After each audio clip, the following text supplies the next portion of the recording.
Assalamualaikum warahmatullahi wabarakatuh. Salam sejahtera bagi kita semua. Salam sehat dan salam kebajikan.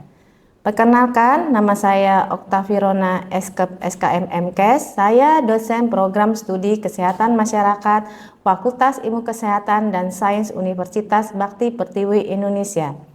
Di kesempatan pada pagi hari ini, saya akan menyampaikan pembelajaran dalam proses PDD UKT-PT Pernyataan Diri Dosen untuk Unjuk Kerja Tridharma Perguruan Tinggi dalam mata kuliah Dasar Kesehatan Reproduksi atau Kesehatan Ibu dan Anak.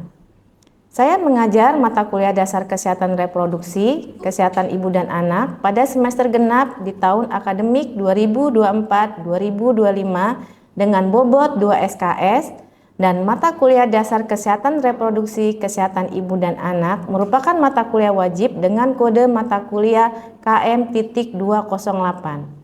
Dalam proses pembelajaran, saya menggunakan sistem DIA, yaitu Delivery, Introduction, dan Assessment. Apa itu delivery? Adalah suatu strategi penyampaian pembelajaran.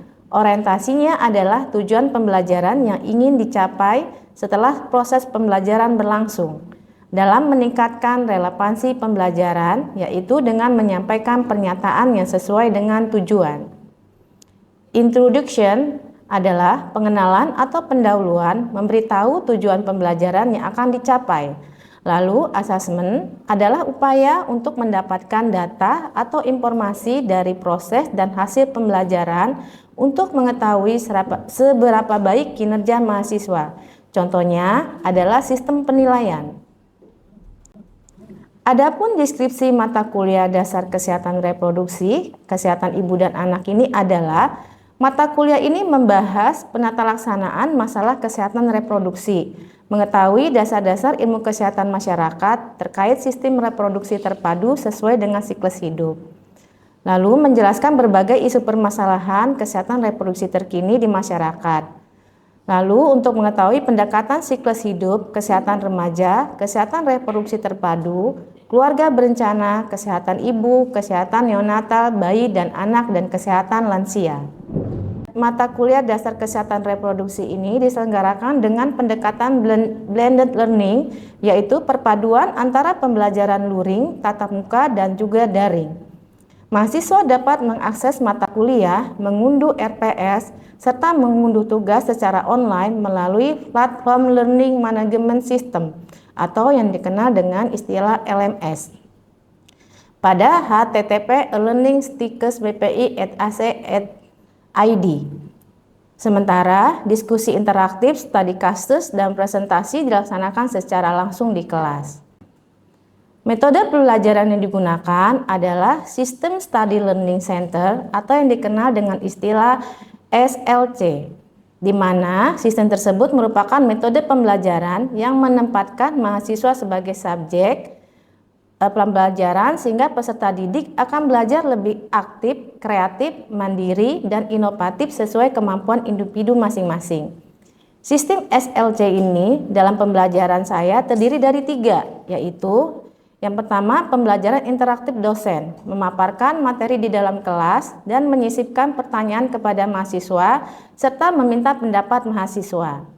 Yang kedua, small group discussion atau yang dikenal dengan istilah diskusi. Dengan metode ini, pembelajaran betul-betul melibatkan antar kelompok siswa atau kelompok siswa dengan pengajar untuk menganalisis, menggali, dan memperdebatkan topik-topik tertentu yang merupakan isu-isu hangat saat ini.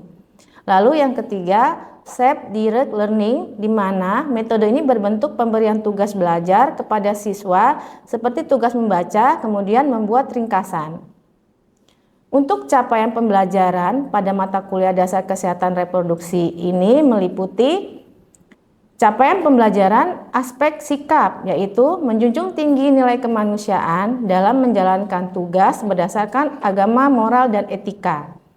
Capaian pembelajaran aspek keterampilan umum mampu menerapkan pemikiran logis, kreatif, inovatif, bermutu, dan terukur dalam melakukan pekerjaan yang spesifik di bidang keahliannya serta sesuai dengan standar kompetensi kerja bidang yang bersangkutan. Capaian pembelajaran aspek pengetahuan memiliki penguasaan dasar prinsip ilmu kesehatan masyarakat pada tingkat sintesis yang menjadi substansi dalam meningkatkan kesehatan masyarakat setinggi-tingginya, mencakup ilmu yang berkaitan dengan kesehatan lingkungan, keselamatan dan kesehatan kerja, ilmu gizi dan kesehatan reproduksi dengan mempertimbangkan fungsi kesehatan masyarakat yang esensial. Capaian pembelajaran aspek keterampilan khusus, yang pertama, mampu menerapkan pengkajian dan analisis situasi di bidang kesehatan masyarakat pada tingkatan primer. Yang kedua, mampu menerapkan kebijakan dan perencanaan kesehatan bidang kesehatan masyarakat pada kegiatan tingkat primer dengan pendekatan interdisiplin kesehatan. Yang ketiga, mampu mempraktekkan komunikasi secara efektif yang sesuai untuk kegiatan promotif dan preventif di bidang kesehatan masyarakat. Capaian pembelajaran mata kuliah yang diharapkan, CPMK yang pertama menerapkan konsep dasar kesehatan reproduksi. CPMK yang kedua menerapkan konsep dasar gender. CPMK ketiga menerapkan konsep kesehatan ibu. CPMK keempat menerapkan konsep kesehatan bayi dan balita. CPMK kelima menerapkan konsep kesehatan reproduksi remaja. CPMK keenam menerapkan konsep kesehatan reproduksi lansia. CPMK ketujuh menerapkan konsep penyakit menular seksual. Dan CPMK ke-8 menerapkan konsep HIV dan AIDS. Sedangkan sub CPMK-nya yang pertama adalah menjelaskan sejarah kesehatan reproduksi, hak asasi manusia, dan hak-hak kesehatan reproduksi. Sub CPMK yang kedua menjelaskan pengertian gender, nilai wanita, dan status sosial wanita. Sub CPMK ketiga mengurai konsep shared motherhood dan isu terkini. Sub CPMK keempat menjelaskan klasifikasi neonatal, bayi, anak, dan isu terkini. Sub CPMK kelima menjelaskan karakteristik remaja, definisi dan klasifikasi remaja dan isu terkininya.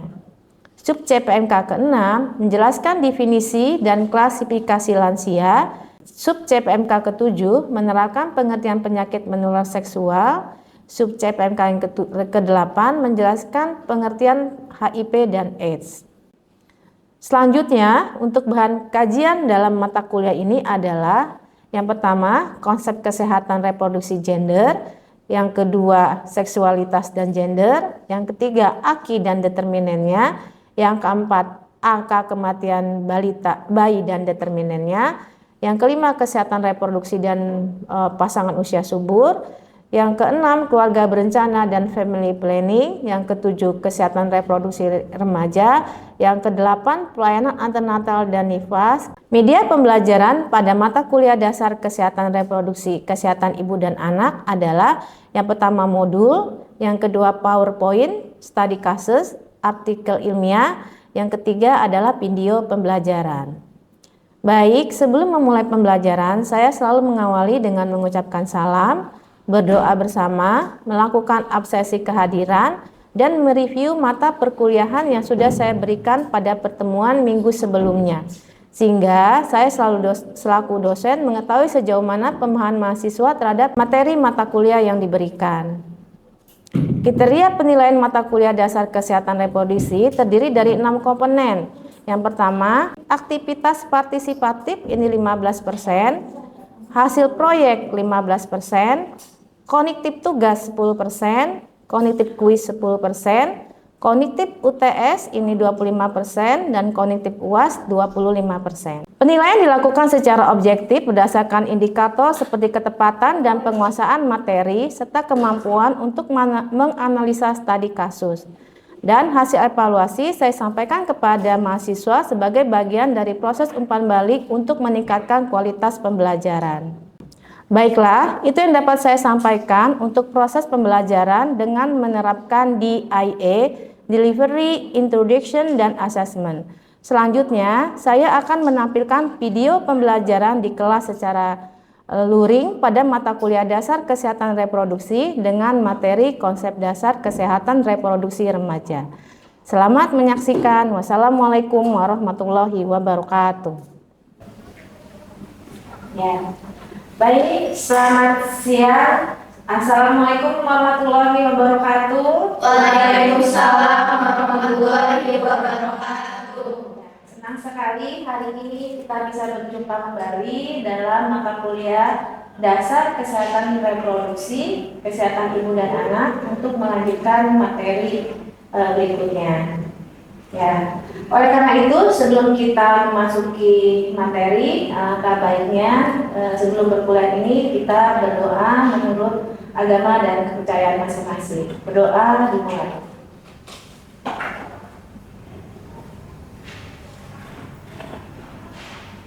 Berdoa selesai. Oke, sepertinya semangat sekali hari ini teman-teman. Semangat Bu. Sudah makan siang? Sudah makan siang? Artinya teman-teman sudah siap untuk mengikuti mata kuliah Dasar Kesehatan Reproduksi ini. Ya, kita lanjut ke materi yang lalu. Jadi bahwa di materi lalu sebelumnya kita sudah membahas apa itu pengertian kesehatan reproduksi. Lalu kita membahas juga tentang ruang lingkup kesehatan reproduksi dan sasaran dari kesehatan reproduksi. Nah, di hari ini kita akan melanjutkan materi yang tidak kalah pentingnya, di mana seperti yang sudah kita bahas di minggu lalu, bahwa salah satu sasaran dari kesehatan reproduksi itu adalah kesehatan reproduksi remaja. Ya. Nah, karena pada masa remaja ini adalah periode perkembangan yang pesat, di mana terjadi pertumbuhan atau perubahan-perubahan, baik perubahan fisik, psikis, sosial, dan lingkungan, seperti itu. Nah, maka dari itu remaja perlu pengetahuan yang lebih, gitu, untuk menentukan kesehatan reproduksinya untuk dapat digunakan di masa mendatang. Nah, jadi materi pembelajaran kita pada hari ini adalah yang pertama adalah agar mahasiswa mengetahui tentang kesehatan reproduksi. Yang kedua, untuk meningkatkan pemahaman mahasiswa tentang perilaku seksual yang bertanggung jawab. Yang ketiga, pengembangan keterampilan dalam pengambilan keputusan yang tepat terkait kesehatan reproduksi. Yang keempat, pembangunan sikap positif terhadap kesehatan reproduksi. Yang kelima, untuk meningkatkan kesadaran tentang isu-isu kesehatan reproduksi yang relevan. Ya, baik teman-teman, kita masuk ke definisi dari remaja. Ya, nah di sini remaja merupakan periode pertumbuhan dan perkembangan manusia yang terjadi setelah masa anak-anak dan sebelum masa dewasa, yang dimulai dari usia 10 sampai 19 tahun. Ya. Dan ini ada menurut Peraturan Menteri Kesehatan nomor 25 tahun 2014, remaja adalah anak kelompok usia 10 sampai 18 tahun. Lalu kalau dari BKKBN sendiri menyatakan tentang usia remaja ini adalah 10 sampai 24 tahun. Jadi bila dilihat dari umur, kira-kira kalian masih remaja atau belum? Nih, Sudah remaja. Ya, kata-kata di sini usianya berapa? 22. Jadi masih tergolong remaja. Ya. Nah, ini ada ciri-ciri perkembangan remaja, ya. Ciri remaja ini dibagi menjadi 3. Ya, ada remaja awal usia 10 sampai 12 tahun. Biasanya ini adalah awal ya. Jadi pada saat mulai terjadinya pubertas, itu usia 10 sampai 12 tahun. Lalu masa remaja tengah. Ini usia-usia SMP ya, SMP sampai dengan SMA. Itu usia 13 sampai 15 tahun. Lalu ada masa remaja akhir usia 16 sampai 19 tahun. Nah, ciri-ciri perkembangan remaja ini sangat penting untuk dipahami agar penanganan masalah kesehatan yang berkaitan dengan kesehatan reproduksi dapat dilakukan dengan baik. Nah, jadi nanti kita akan lihat apa aja sih ini ciri-ciri dari perkembangan remaja itu. Nah, masa remaja, nah sudah ada yang tahu belum kira-kira Dari perubahan ciri-ciri masa remaja itu biasanya dibagi ada perubahan fisik, ada perubahan psikis, dan ada perubahan emosional. Kalau perubahan fisik, kira-kira sudah ada yang tahu perubahan fisik dari remaja itu? Ani? Iya Bu. Ya. Bisa disebutkan kira-kira perubahan fisik remaja, baik remaja laki-laki ataupun remaja perempuan? Ya, kalau perubahan fisik pada remaja laki-laki, jadi perubahan fisik itu ada perubahan fisik primer, ada perubahan fisik sekunder. Nah, perubahan fisik primer pada anak remaja laki-laki ditandai dengan Mimpi basah Bu. mimpi basah. Lalu kalau perubahan fisik primer pada anak perempuan Itu seperti menstruasi. menstruasi. Oke. Lalu ada perubahan fisik sekunder. Nah, perubahan fisik sekunder pada anak laki-laki tandanya Ada pembesaran suara, lalu tumbuhnya jangkut, terus ada pembesaran penis dan buah jakar, lalu ada tumbuhnya rambut di sekitar ketiak dan kemaluan. ya, dadanya melebar, tubuhnya Kumis. Oke, kalau perubahan fisik sekunder pada anak perempuan Ada pembesaran payudara, lalu pembesaran melebarnya panggul, lalu ada tumbuhnya rambut di area ketiak dan kemaluan, lalu ada tumbuhnya otot-otot vagina dan rahim. Ya, oke. Tepuk tangan buat Ani. Oke, teman-teman. Jadi untuk perubahan fisik yang bisa kita lihat, tadi kalau perubahan fisik itu artinya yang bisa kita lihat, ya. Lalu juga ada dia perubahan psikis. Psikis itu adalah perubahan kejiwaan, ya. Kalau perubahan kejiwaannya ini berlangsung lebih lambat dibandingkan dengan perubahan fisik. Nah, kalau perubahan psikis biasanya emosi, ya. Emosi remaja ini biasanya dia lebih sensitif. Bener nggak? Sensitif ini artinya apa?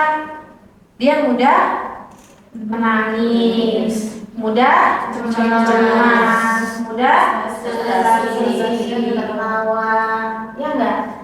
Ya, kalau misalnya orang tua ngomong salah dikit, nanti pasti baper, nggak mau keluar kamar, nggak mau makan, gitu ya.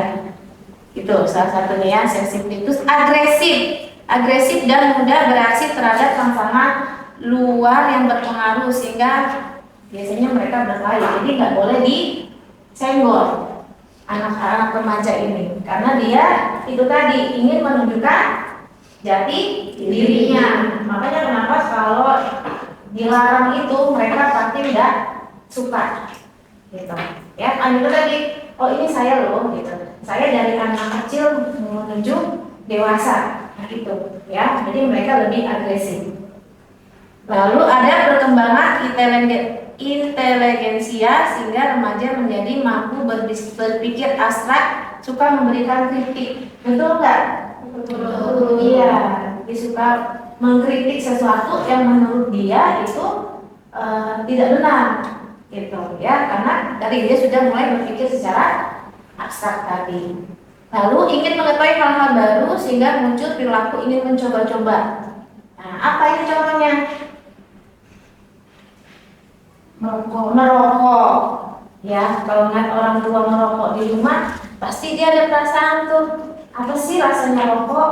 Kok orang tua saya merokok melulu, gitu. Jadi dia ingin mencoba, ya. Nah, ini untuk adalah perubahan kejiwaan.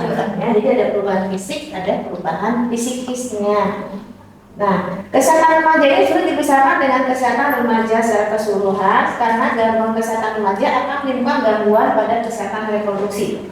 Ya, beberapa keadaan yang berpengaruh terhadap kesehatan dan kesehatan reproduksi ini biasanya yang terjadi ya pada remaja adalah masalah gizi. Ya, biasanya kalau anak remaja ini kan dia body image juga gitu ya, jadi nggak mau kelihatan gemuk gitu kan ya. Dia jadi mengatur pola makannya, atau memang dia yang hanya suka akan makanan yang jenis tertentu saja gitu ya. Nah makanya di sini ada masalah gini, anemia. Anemia ini adalah kurang zat besi ya. Terus selalu ada CPD. CPD ini biasanya karena dia berat badannya kurang, jadi ukuran kandungnya menjadi kecil gitu. Terus masalah pendidikan ini ada misalnya buta huruf, pendidikan rendah ya. Terus ada masalah lingkungan dan pekerjaan, misalnya lingkungan kerja yang kurang memperhatikan kesehatan remaja, lingkungan sosial yang tidak sehat. Lalu ada masalah seks dan seksualitas, kurangnya informasi, narkoba, kehamilan remaja ya. Lalu ada masalah kesehatan reproduksi remaja sendiri, misalnya belum matangnya fisik dan mental, kehilangan kesempatan untuk berkembang atau menjadi aborsi yang tidak aman gitu ya. Ini ada masalah-masalah kesehatan dari remaja. Nah, sebetulnya sudah ada pelayanan kesehatan reproduksi remaja gitu ya. Jadi pemerintah juga sudah mengalahkan ada yang namanya pelayanan kesehatan reproduksi remaja. Nah, ini adalah kegiatan atau serangkaian kegiatan yang ditujukan kepada remaja dalam rangka menjaga kesehatan reproduksinya ya. Dan tujuannya adalah untuk mencegah, melindungi remaja dari perilaku seksual beresiko ya. Lalu mempersiapkan remaja untuk menjalani kehidupan reproduksi yang sehat dan bertanggung jawab. Nah, kira-kira di mana PKPR ini kita temukan? Biasanya PKRR ini dapat kita temukan ada di puskesmas, sekolah, ataupun tempat di luar sekolah. Nah, di sini gunanya adalah akan diberikan tentang komunikasi, informasi, edukasi tentang apa itu remaja, gitu ya. Terkadang kan mereka bingung akan perubahan-perubahan yang ada di dirinya. Jadi kalau memang nanti remaja itu butuh informasi, terus butuh untuk tempat curhat, ini bisa ke sini ya, ke PKRR ini ya. Ini ada di puskesmas, ada di sekolah gitu ya. Lalu ada di tempat luar sekolah seperti sanggar atau rumah sejarah. Ya teman-teman, baik, ini adalah masalah kesehatan reproduksi remaja ya, yang sering terjadi di kita saat ini, yaitu ada seks pranikah, lalu ada hamil yang tidak dikehendaki, dan ada aborsi ya. Dan di sini saya akan menampilkan kasus. Nah, ini kasusnya, kita bisa baca di sini bahwa WC 26 dia berbaring di atas kasur, kasur busanya di sebuah wilayah Melati, Kabupaten Sleman, daerah Jogja. Baru saja pulang bekerja sambil bersantai, jempolnya bolak-balik mengusap layar ponselnya yang menampilkan aplikasi kencan. Ya, dari aplikasi begini setidaknya saya pernah kenal 2 orang teman kencan, kata laki-laki gondrong itu. Nah, WC menempati indekos yang tidak menempatkan aturan ketat. Indekos ini malahan lebih dikenal dengan istilah Las Vegas. Tidak ada penjaga ataupun induk semang di sana. Nah, para penghuninya bebas keluar masuk tanpa ada jam malam.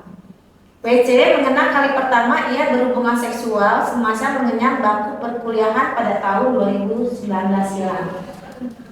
Mantan pacarnya menjadi karyawan bercinta saat itu. Ia tak benar-benar ingat bagaimana kejadian itu bermula karena segalanya seperti terjadi begitu saja. Sejak saat itu kegiatan tersebut terjadi kasual bagi mereka walaupun belum menikah. Ya, ini adalah salah satu contoh kasus seks pranikah. Nah, saya ingin kalian membahas untuk kasus ini, gitu ya. Membahas kasus ini, kira-kira faktor apa yang menyebabkan seseorang atau mahasiswa itu melakukan seks pranikah? Ya, lalu apa kira-kira dampaknya bila seks pranikah ini tidak ditanggulangi, begitu? Nah, yang ketiga, apa upaya yang sudah dilakukan oleh pemerintah atau lingkungan di sekitar untuk menanggulangi seks pranikah ini? Ya, sekarang kita bagi 2 kelompok. Kalian bisa membagi diri kalian menjadi 2 kelompok untuk membahas kasus ini. Begitu ya? Ya, silakan dibagi dua kelompok. Oke, dari sini. Ini ada. Nah, itu kelompoknya. Ini makan dia bukan dari pusat. Kami ingat ada. Ini ada di situ. Ya, ibu tangan. Ini. Ya. Ini katanya nanti mantap mereka betul. Nah, ini lah.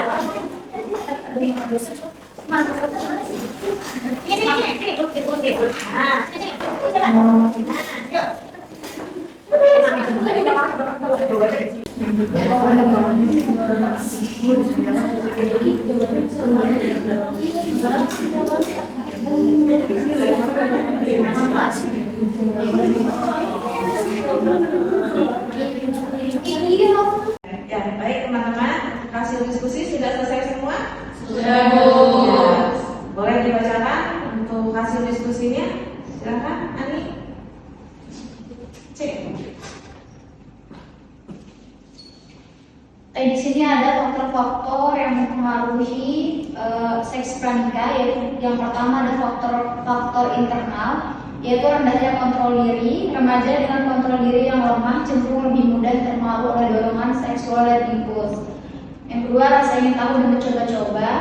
Banyak remaja melakukan hubungan seksual karena didorong oleh rasa ingin tahu dan keinginan untuk mencoba hal baru, terutama terkait seks. Kurangnya pengetahuan tentang kesehatan reproduksi dan nilai-nilai agama dan moral yang kurang. Lalu perkembangan psikologis remaja.